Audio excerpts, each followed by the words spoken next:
All right. Thank you once again for stopping by to continue to listen to the story of how I became addicted to pornography and how pornography is having a negative impact on my life.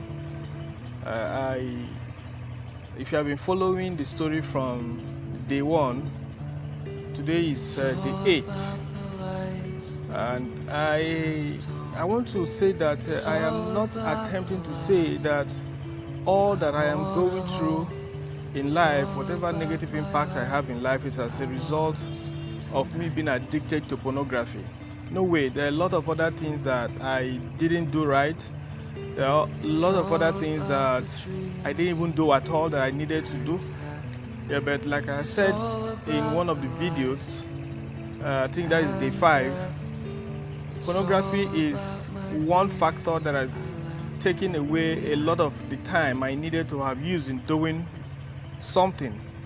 I am not also claiming that if I had not gotten hooked to pornography and masturbation, that I would have properly utilized all of the times I have available to me. But what I'm trying to say in essence is, if I wasn't addicted to pornography and masturbation, I probably could have found some other ways to use the time. It will turn out good. But let me also say that it probably would have turned out good. I would have utilized the time properly. Now, because it's not just the consumption of your time, the wasting of your time in pornography that's the issue here. There are other factors, there are other things that pornography does to the mind that will probably make the mind lazy, make the mind not to be that smart to think about how to properly utilize time. Yeah, but that's not the focus of today's story. The part I want to share today is okay, let me briefly say that yesterday I talked about how the dangers of pornography and how pornography had made me lose self-confidence, especially around women. I said that I find it difficult to talk to women, especially if it has to do with sex. Now, today I want to say that because of my prolonged usage of pornography, it has really done a lot of how would I put it? I wouldn't say damage, but it has caused me to desire sexual activity at a rate that is probably beyond, I wouldn't say normal, but probably beyond what my sexual partner would be interested in. I would have been fortunate if I have another sexual partner who is also maybe into an addiction, maybe pornography or some other sort of addiction that could arouse our sexual urges.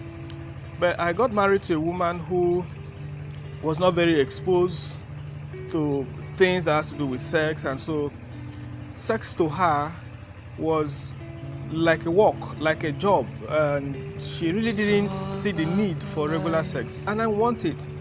So, and I wouldn't have probably wanted sex that much if I was not exposed to pornography. You know, my exposure to pornography had caused me to wanting to attempt or to try, if not all, most of the things I see they try in porn. Now, but how would I begin to attempt that with my wife? Okay, for example, I remember the first day I wanted to do doggy with my wife. It was difficult for her. She wasn't comfortable. And that's probably not something that should have been too difficult, but she's not used to it. I probably didn't know such thing exists, but I got to know about it in pornography. So she wasn't comfortable with the experience, and I now imagine how it would be. So conclusively, I want to say that my addiction to pornography has exposed me to a lot of sexual practices that my sex partner was not familiar with, and so it was difficult for me to convince her into it. And so because I wasn't able to convince her into it, and I want it, so I now started feeling like she's denying me sex, or she's denying me what I deserve, and as a result, this caused a lot of strain on our relationship. I felt I wasn't sexually satisfied in my marriage, and though I need to let you know that I was actually faithful to my wife for 9 good years, irrespective of all of this stuff. But at the end of it, I fell. Of course, I will share how it got to that point. But what I'm trying to say in essence is my addiction to pornography had exposed me to a lot of sexual practices and activities that I wanted to practice, and that my sexual partner was not familiar with, and because she was not familiar with them, she wasn't giving it to me the way I wanted it, and that has caused a lot of strain on our marriage. We're actually separated right now, and I wouldn't want to say that pornography addiction was not part of the root cause of the separation, because it is obvious. I think tomorrow I will take some time to talk about some other dangers, some of the things I have experienced in my life as the consequences of my addiction to pornography. But right now, I just want to say that if you're a parent, please, I have said this severally, let your children be able to speak to you. Let them be able to communicate to you. They may be getting into dangers, or they may be getting into practices or habits that won't be useful, that won't be good for them in the future. So please open up the line of communication. Don't be like a tiger to your child that will be willing to kill the cub so that he will sleep with the mother of the cub, even though the cub is his own child. Please open up the line of communication. Play with your children. Be free with them.